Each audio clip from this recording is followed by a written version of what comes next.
अक्सर हम अपने दैनिक जीवन में कुछ इस तरह के सेंटेंसेस बोलते हैं। कुछ हद तक मैं आपसे सहमत हूँ, कुछ हद तक मैं आपकी मदद कर सकता हूँ, कुछ हद तक यह संभव है, कुछ हद तक तुम सही हो।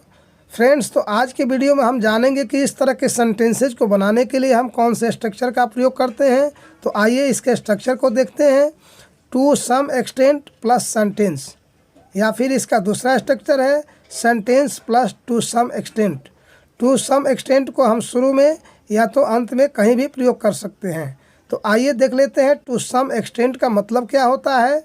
टू सम एक्सटेंट का मतलब होता है कुछ हद तक।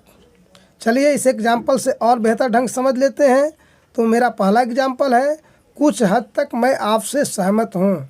To some extent I agree with you, या फिर I agree with you to some extent. Next, कुछ हद तक मैं आपकी मदद कर सकता हूँ। To some extent I can help you, या फिर I can help you to some extent. Next, कुछ हद तक यह संभव है। To some extent it is possible, या फिर it is possible to some extent. Next, कुछ हद तक तुम सही हो।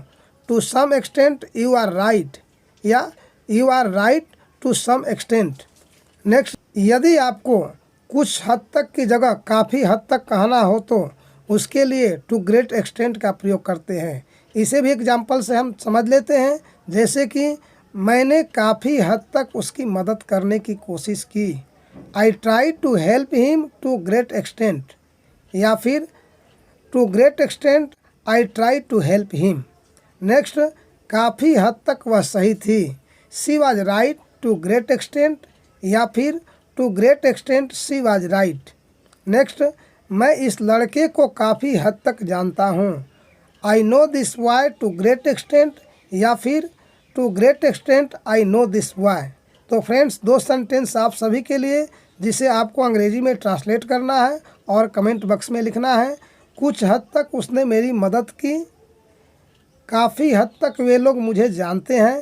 Thanks for watching this video. If you like this video, don't forget to like, share and subscribe.